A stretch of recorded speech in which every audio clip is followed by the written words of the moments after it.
Well, I want to expand on this, but I want to start with this next story we have. Check this out. From CBS 8, researchers say voters are leaving the Republican Party. Recent studies show the Republican Party is losing voters after the riots on Capitol Hill last month.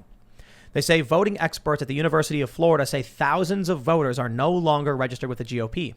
They say far more Republicans than Democrats are changing their registration, and it's happening here in San Diego County too. The insurrection at the U.S. Capitol on January 6th is something most people thought they'd never witness. Now, political research says the fallout from that day shows thousands of registered voters fleeing the Republican Party. Quote, these Republicans are rejecting Trumpism, a brand that they see continue to lead the party even after his defeat. In California, Secretary of State's office shows over 33,000 voters have left the GOP since the riot at the Capitol. In San Diego County, more than 4,700 Republicans have defected. Now, I want to ask a question.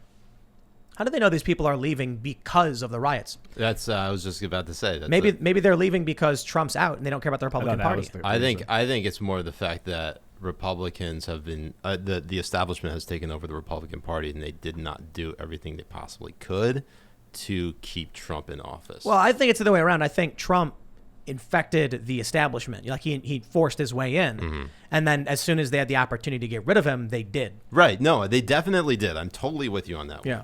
But I'm saying that one of the reasons, and I've talked to a number of Trump supporters who are, on the FGOP bandwagon, they believe that the Republican Party didn't do enough to keep Trump in office, believing, obviously, that the election was stolen, and that when it comes to how the GOP is now, they sort of embraced it. They embraced letting Trump be expelled from office and didn't do enough. What do Republicans do?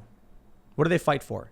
Is like a specific issue Republicans are like, this is our issue? The one thing that sort of unites them all together, limited government. What does that mean? And when do they vote for it?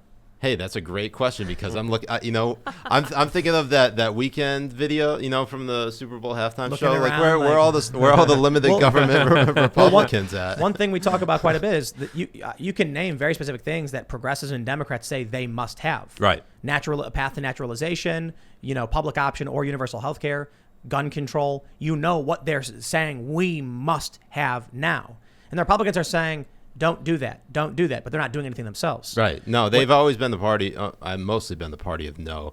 Of hold your horses. Yeah. Not even no. Just think about what the term of being. What does the term conservative really mean? Is someone who is always sort of just played it safe, not doing anything drastic, trying to keep with tradition. That's largely what conservatives have always been about. And they're getting arms manufacturing deals, bribes, whatever you want to call them, funding, and oil. The oil industry is behind them. So they don't want it to change. They want to continue. The gravy train means a lot. Everything comes down to money.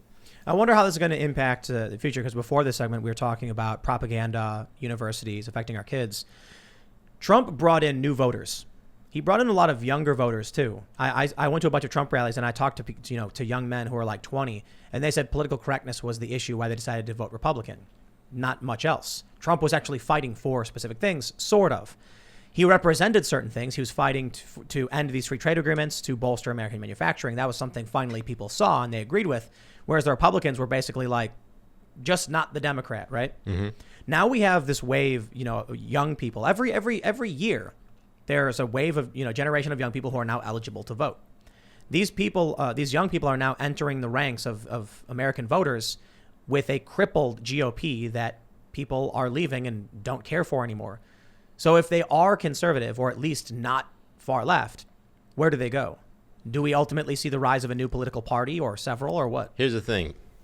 When it comes to people actually entering the voting booth, most people think about what their vote actually means. Like, is it actually going to be counted in a way that it matters? And when they think about the dichotomy, the two-party system, Republican, Democrat, they realize that they can't always just throw away their ballot. I think most people, when they enter the voting booth, think they're going to vote for someone that, if they hate the other party, they're going to vote for the party that's in opposition.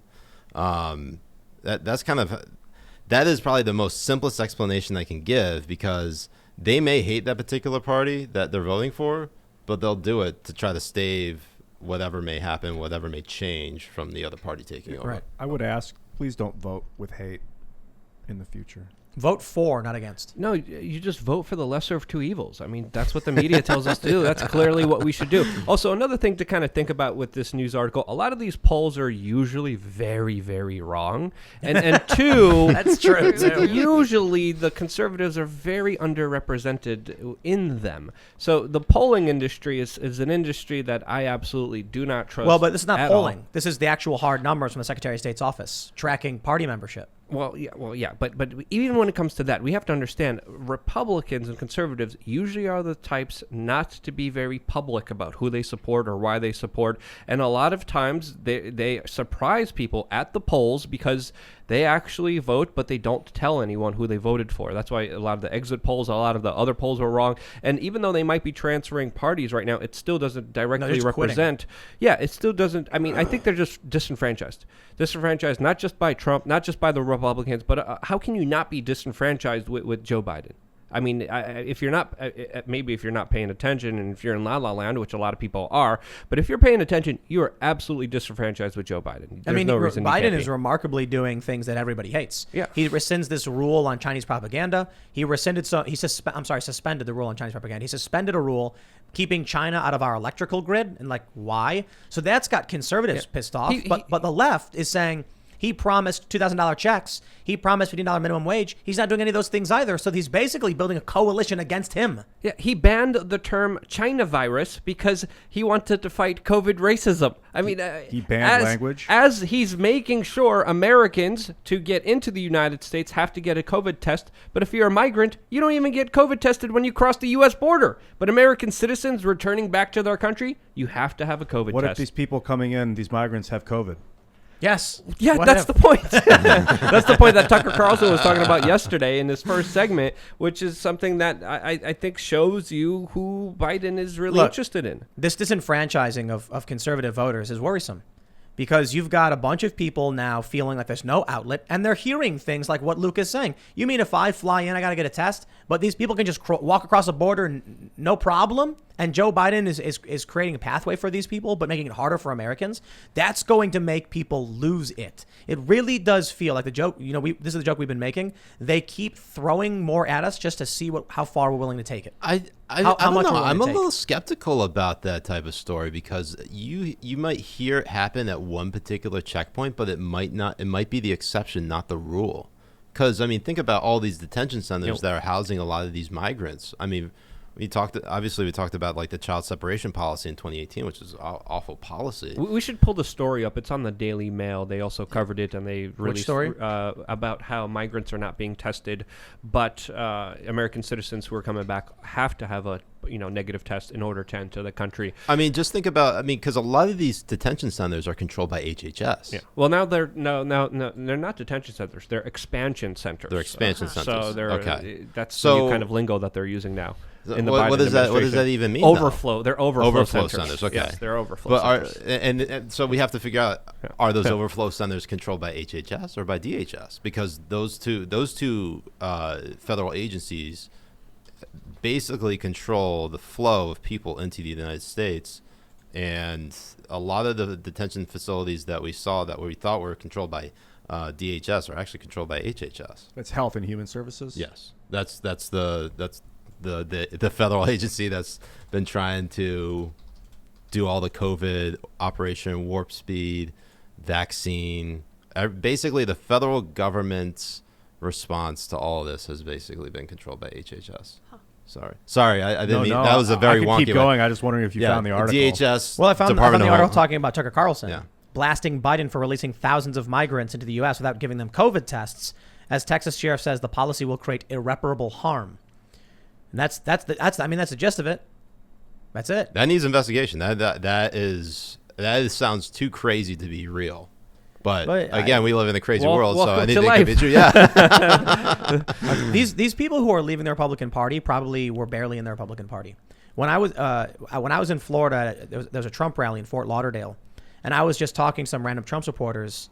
I talked to not one Republican. I talked to a small handful of people, maybe just shy of a dozen, and they all basically said the same thing. Oh, I'm not in any party or anything like that. I think- I've never voted Oh, before or what anything were like you that. gonna say? I was just gonna say that Trump supporters. Trump is not a Republican. He's not a Right. conservative. He ran as a Republican, but even the most conservative people will tell you Trump is not a conservative. He is a nationalist populist. He is in many ways an opportunist, and I think the greatest analogy I ever heard about Trump is that he's like a couch. Whoever sits on him last, that's what's left on his brain. Like that's what he's thinking about. So like whoever gets in his ear, the last person who gets in his ear, that's what's on his mind. That's what's probably he's going to be tweeting about, or well, he can't tweet anymore, but that's what he would be talking about. He could go on Gab. R.I.P. in peace, But he won't Mr. do it. I President. I think you're right that maybe not that we need a new political party, but people want to do that. They want to We go. need it. And We need it. What I think is that if we don't start it, literally, me and you, like if we don't start it, it won't happen. I mean, that's the problem. I'm not interested in being involved in a political That's party. the thing. Everyone hates. Nobody wants I don't want to be a Everyone hates- politician. I don't hate myself. Right, exactly. Like, You have to find someone who particularly loathes themselves, in order Not to the start best that. people. You need. You ever see that? I love this. This is my favorite reference as of late. The Futurama episode about the clone presidents. Was it John Jackson and Jack Johnson? No. I think your 3-cent titanium tax goes too far. Well, I think your 3-cent titanium tax doesn't go too far enough. They're the same person. Fry is like, they look like the same person, and then Leela's like, it's because they are. That's what we have, and that's what you need. You need somebody who has no real thoughts or opinions, and you hand them a stack of paper saying, here are the things you have to say, and they go, okay. And they get votes. Could you build a system where that it totally satiates the military-industrial complex and everybody involved, but somehow creates a system that will evolve us out of it? I don't know. No idea. Green Party. There So you like go. with energy, would it be like an electrical No, I'm revolution? saying the actual Green Party. Maybe. I don't know. They seem to be the only party saying that we don't need the military-industrial complex. But I guess the Libertarian Party might be on the same wavelength. But Yeah, but we've all seen the meme with the scraggly-looking fox. You know. that's true. You think Yeah. you'd have a better chance starting a new party or co-opting like the Green Party? You or- have to or co-opt. libertarians? This is why Trump was actually part of the Reform Party when in 2000, and he left it because they were too extreme. And then he joined the GOP later on after being a Democrat for so long because he figured out a way to speak towards a lot of different people from all different parts of then we're talking about political spectrum, because obviously the political spectrum doesn't exist anymore, but people all across the spectrum, and find something that resonates with them. And it is literally as simple as, these people are out to get you, I'm in the way, that's why they hate me. Oh. And that was sort of, he was a knock against the entire establishment, both Democrat and Republican, because he was just not part of it. He was the outsider. He was the billionaire outsider who came in like a wrecking ball, Miley Cyrus style, basically saying, I am going to change the entire system. And then what ended up happening was because he was basically laughed out of the primary. Well, he wasn't laughed out of the primary, but people, did not take his candidacy seriously from the get-go because of whatever rhetoric he said. Starting from his very first political rally,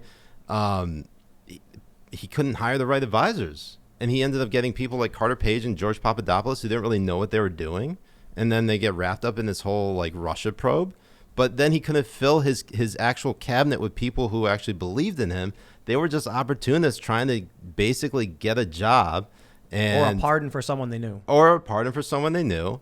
But there were just as many opportunists that surrounded President Trump than President Trump himself. It's just... I mean, so everybody was working against him. I was reading something earlier that when he was trying to draft his executive orders initially, the OLC was just basically not doing Office their of job. Legal Counsel. Yeah. They were supposed to be saying, okay, here's how you can make your executive order work.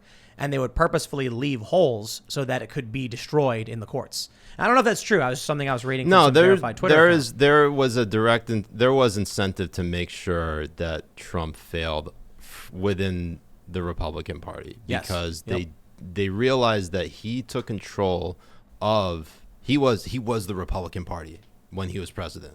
Everything was about him. He was the center of the universe. And establishment Republicans were on the outside.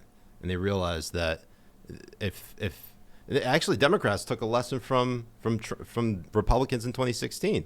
When Bernie was winning all those states in the early primaries, he won. What did he win? Well, Iowa still hasn't been decided.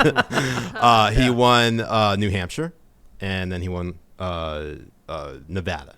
Was there a third state in there before? I don't know. But anyways, he had enough delegates as if he won Iowa, and then South Carolina came up. What happened right before Super Tuesday?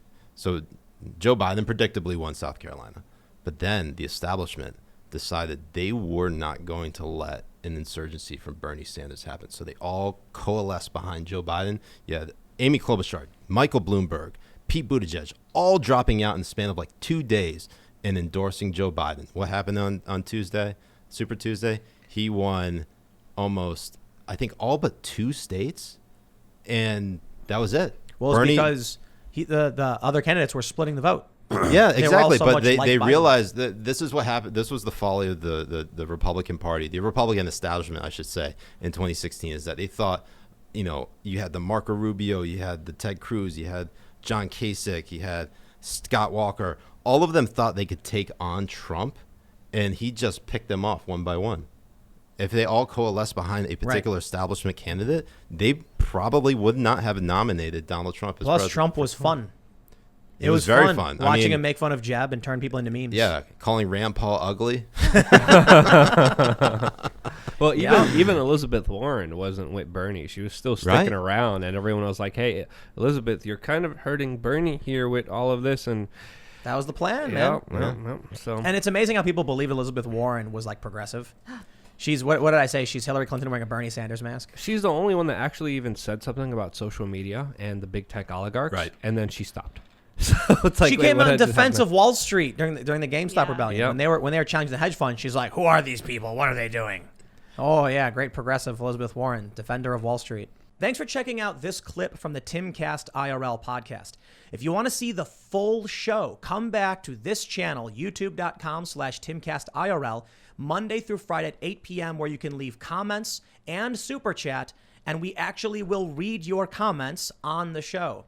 Don't forget to like, share, subscribe, and if you want exclusive members-only content, segments you can't get anywhere else, go to timcast.com, become a member, and we even have full bonus episodes. Thanks for hanging out, and we'll see you all next time.